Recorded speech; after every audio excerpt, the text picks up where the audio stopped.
Hey everyone, and welcome back to another video.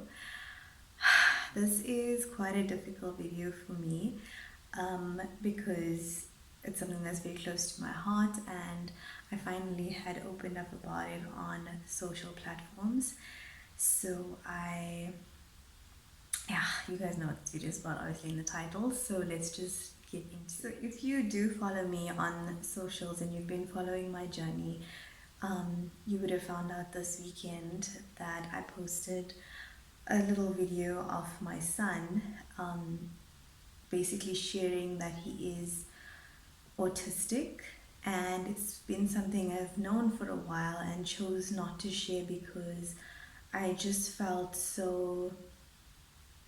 I wasn't on terms. I couldn't accept it, and I will get into more detail obviously in the video, but this video is just going to be answering your questions that you asked about autism, and just explaining a little bit of my experience, and also hoping to get some of your success stories in the comment section. I know that my TikTok has really gone viral and just blown up, and so many wonderful comments and success stories. People have messaged me. I never expected so many people that follow me to have kids that have autism or ADHD, or there's just so much, so I actually am so grateful for the support and love that I've received over this past weekend, and I'm ready to share a little bit about my personal experience, about how I found out, and all of those things. So let's just get straight into the questions. I think one of the first questions was, what is autism? Because a lot of people, or like people who don't have kids, have asked me that, and they said they didn't know about it and they researched it, and gosh, like I said, I've just been suffering with so much of heartburn. But anyway, yes, I've googled something, and I want to share a little summary of what autism is. I obviously have my own understanding, and if I speak about it and explain, it's just going to be a bit more in depth, and it's going to be a long explanation. So let me explain what Google defines autism as.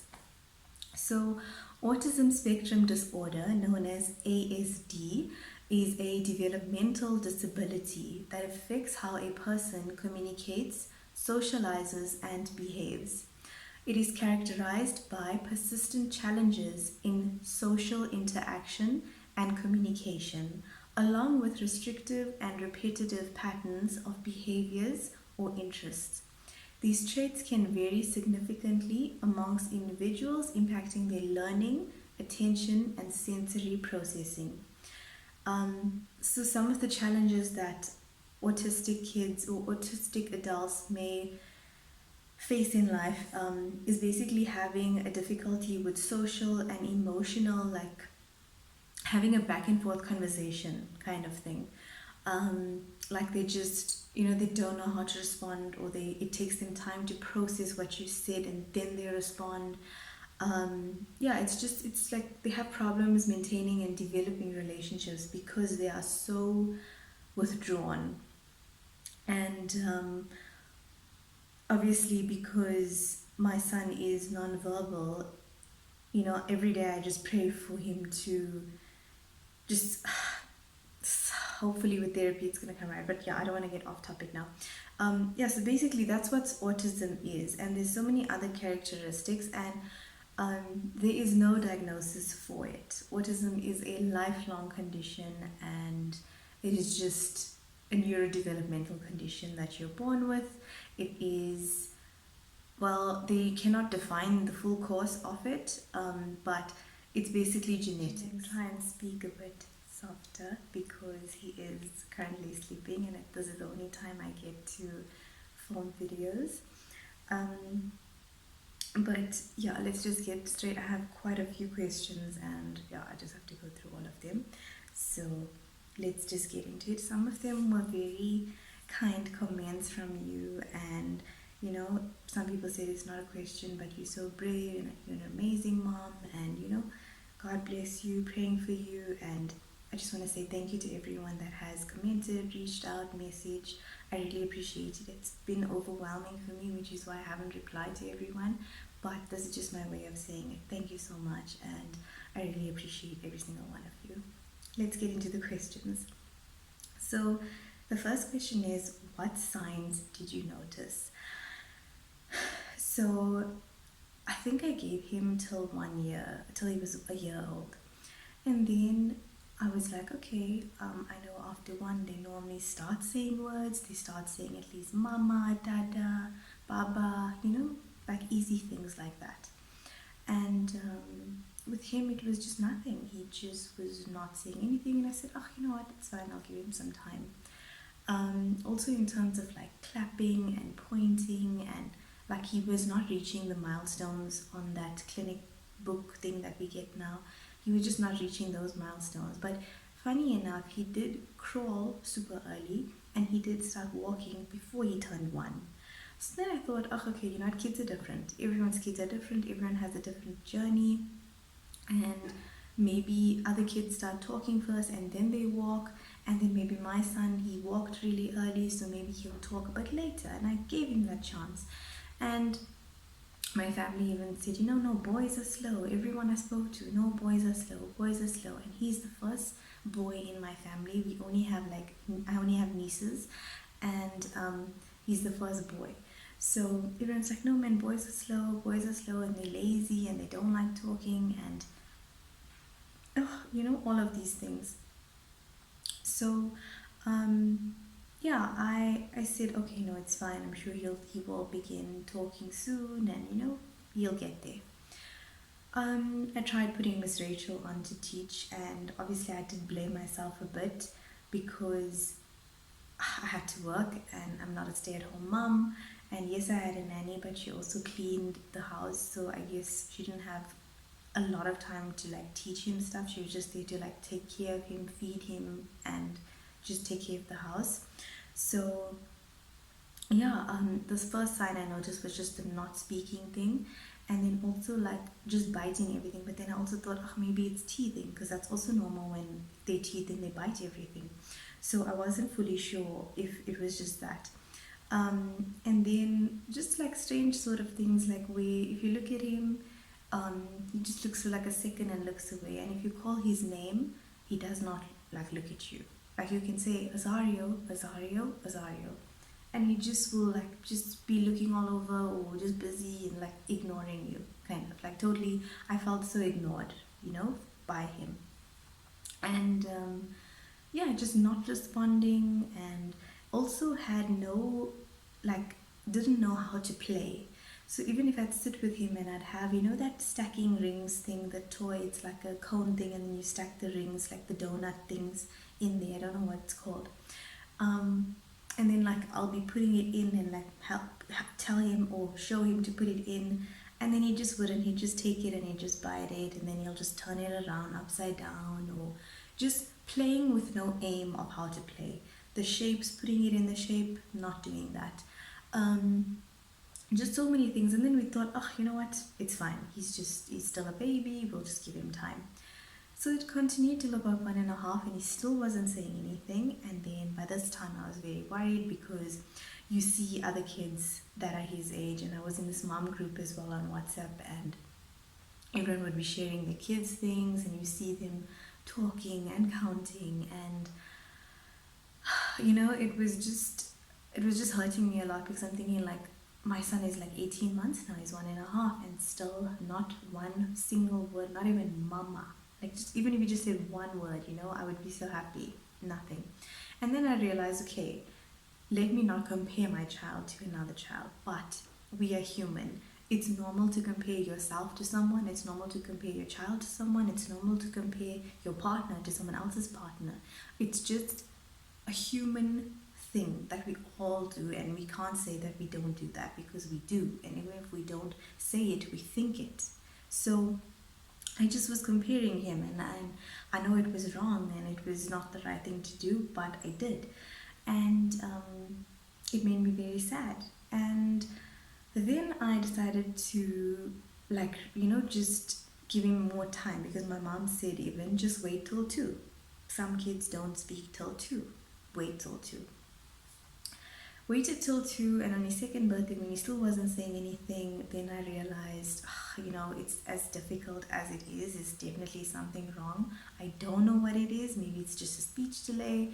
Maybe, I don't know. I wasn't even aware of autism at this time, and I will tell you how I became aware of it.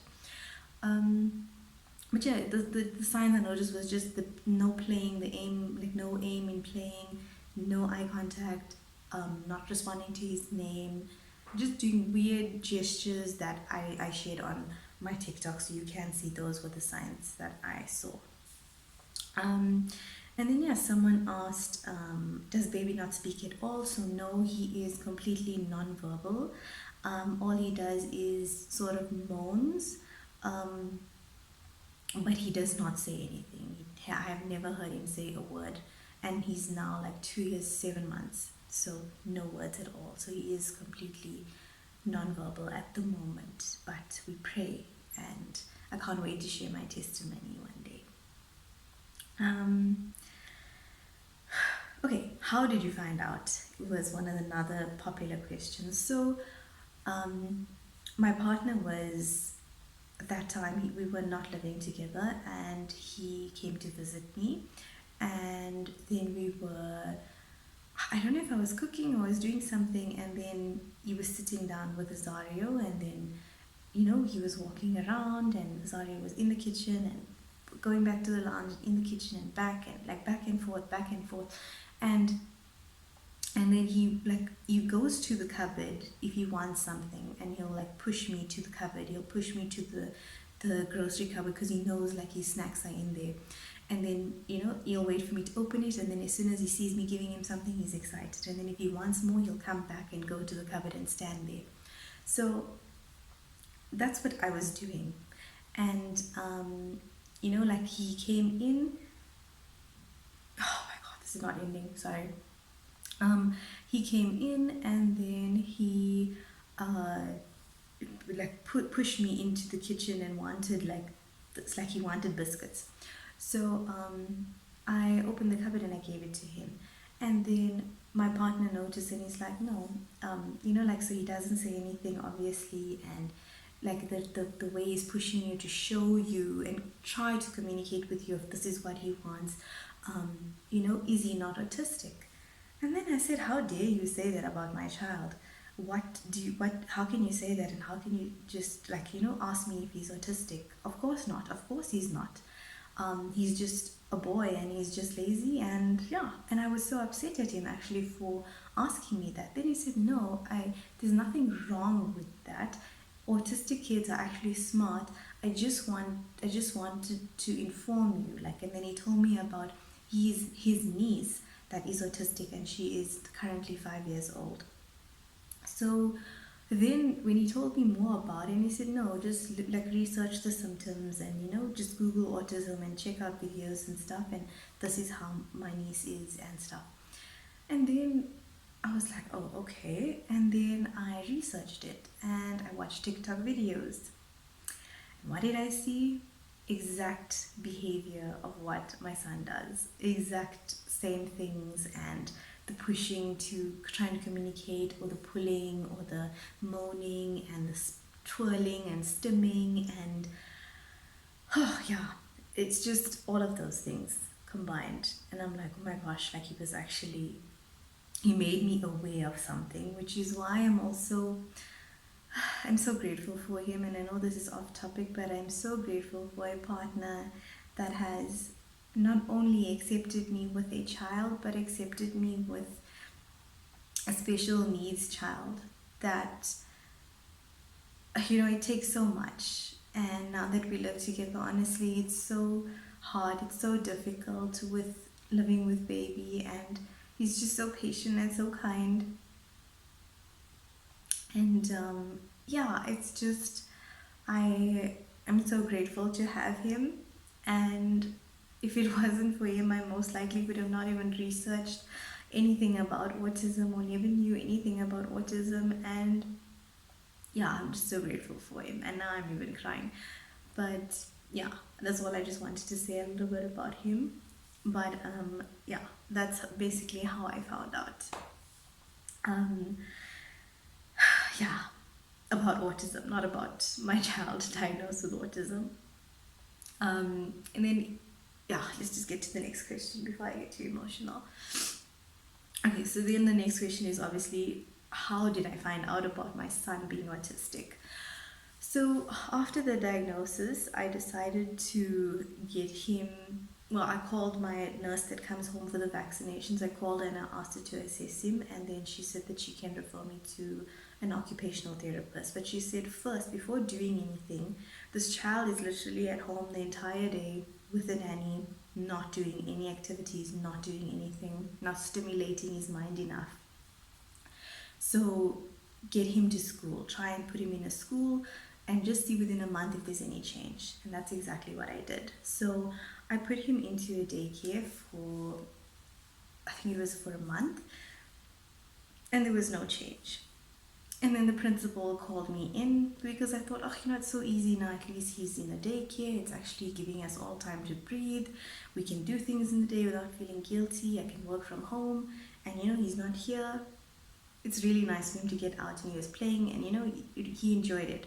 So the first week was tough, but thereafter he enjoyed it. So the principal called me in after a month and then told me, no, there's just something they want to update me on, and this is the progress of how he's been doing for the past month. And then I said, yeah, and I had a meeting with them, and I went alone.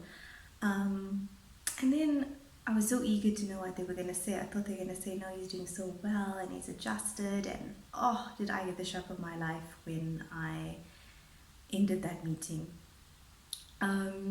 So they basically sat down with me and they told me that, the teachers have been saying that he is not interacting with other kids. They were practicing for a concert that was taking place in October, and he just was not interested. As soon as they all start singing or they put the music on to practice, he blocks his ears, basically does this, goes away, cries in the corner, hates noise, and only when they stop or put it on pause, he's okay.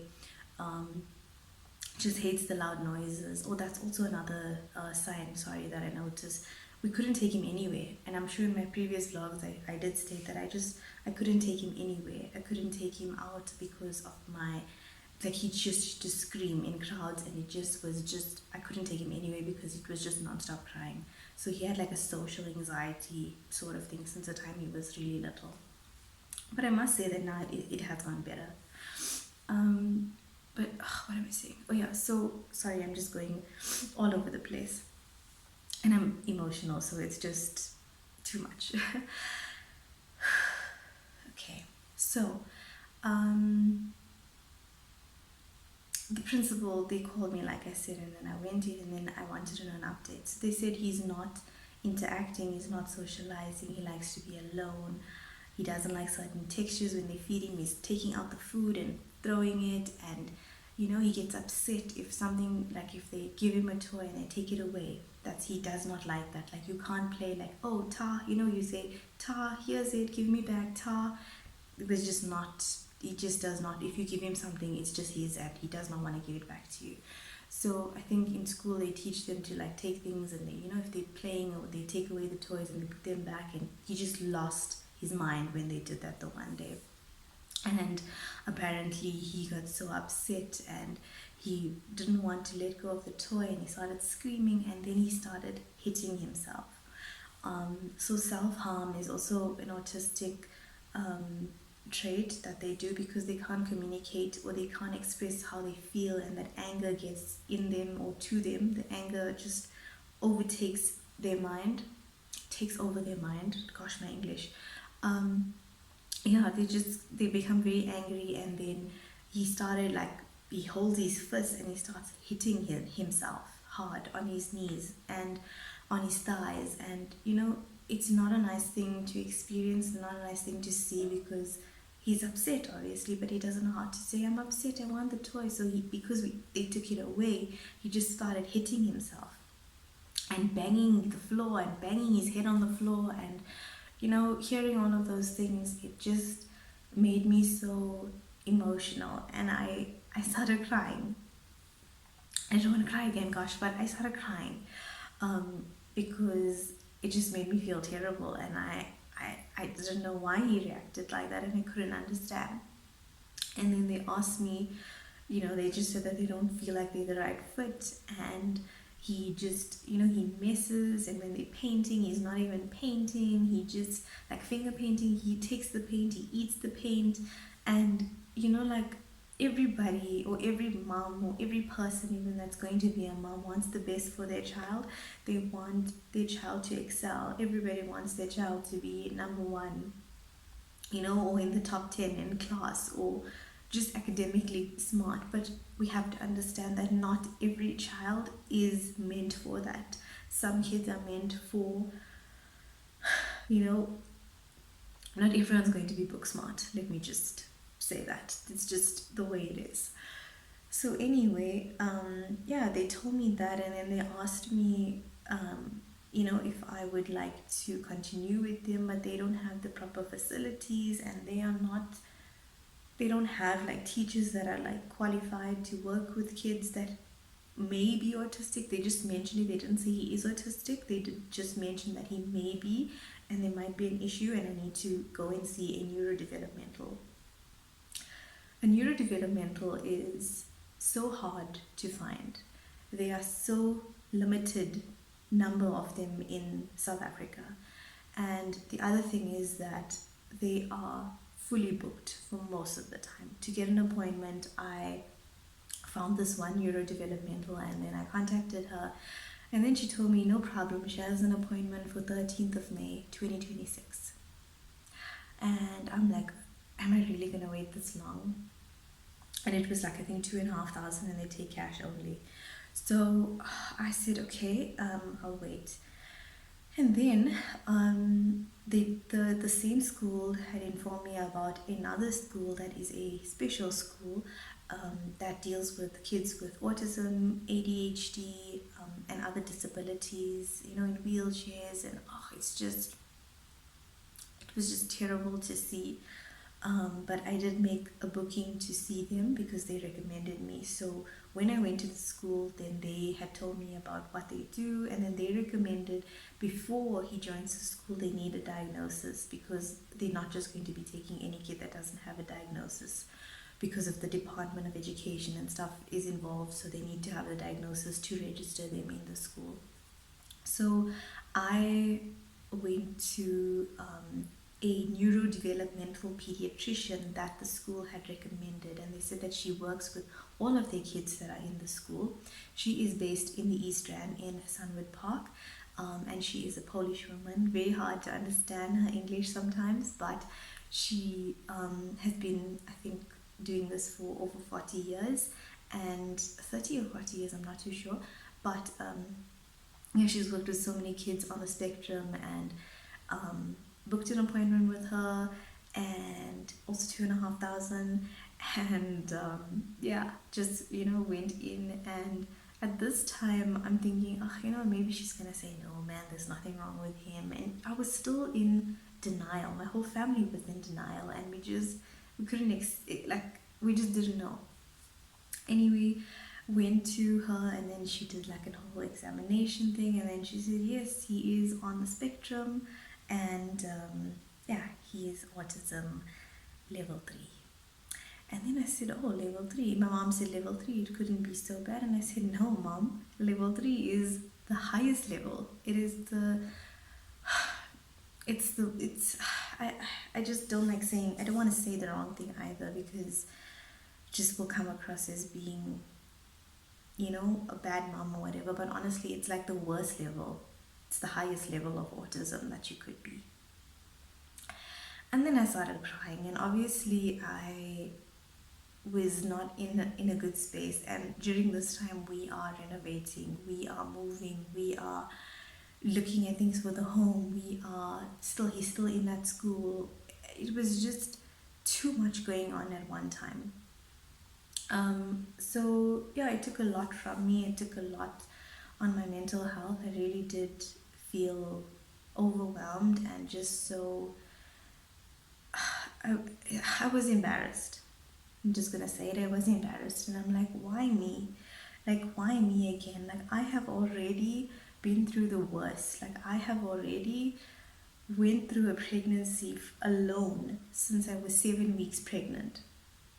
You know, I've done everything alone since then, and why me, who has already been and had the worst experience ever? Not in terms of my pregnancy, because I had such a good pregnancy, thanks to God for guiding me on everything, but why me?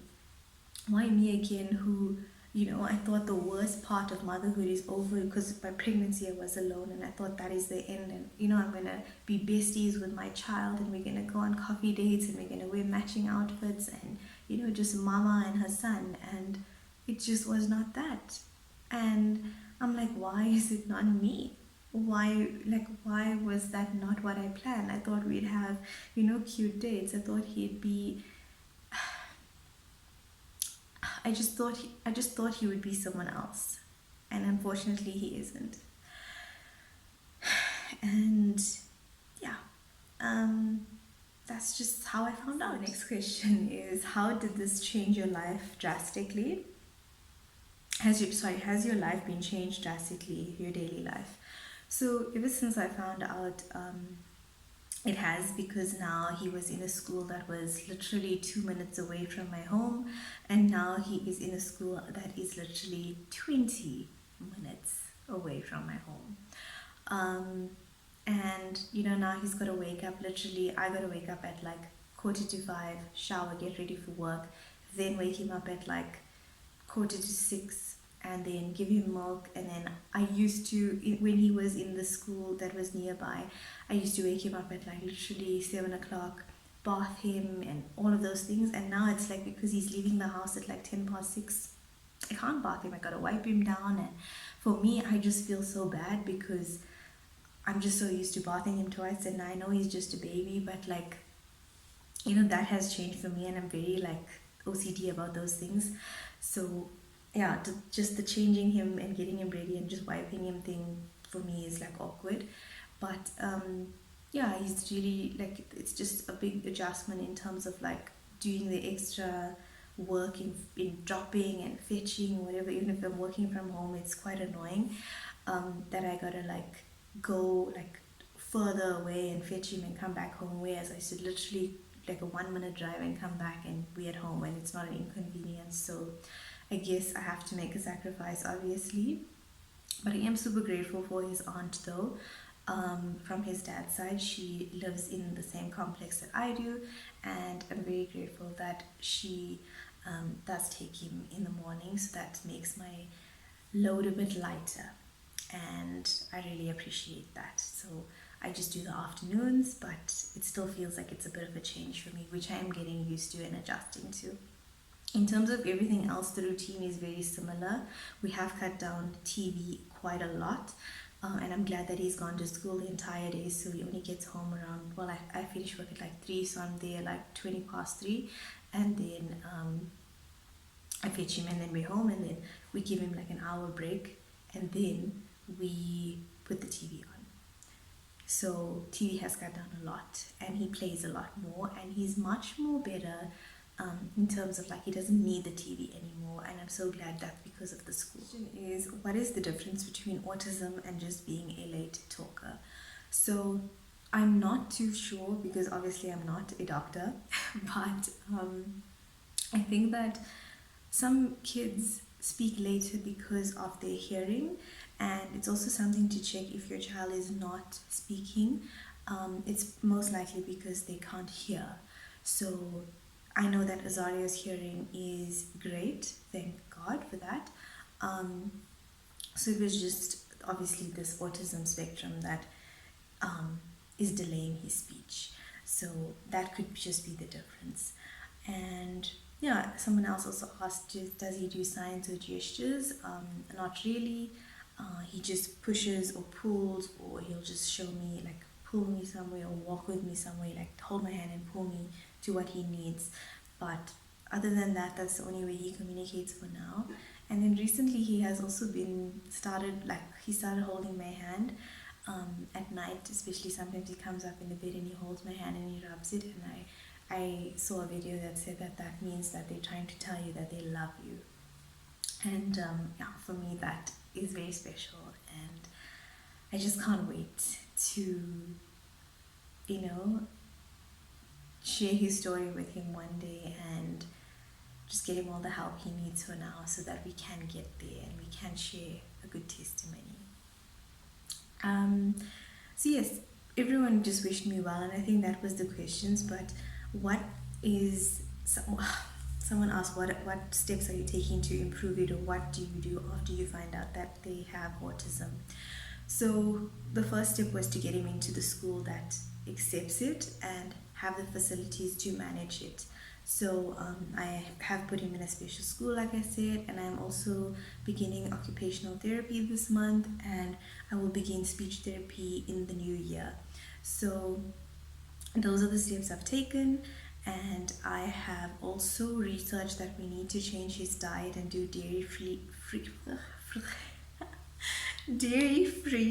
and gluten free, which is very also, you know, it's such an extra thing. And you know, if I thought being a mom was hard, I then became a single mom, and then I thought being a single mom was hard, and now I have a child that is or has special needs. And you think like, gosh, when it just does it get better? Does it ever get better? Sometimes I have to actually just sit and think like, when am I going to breathe? When is my time to just breathe?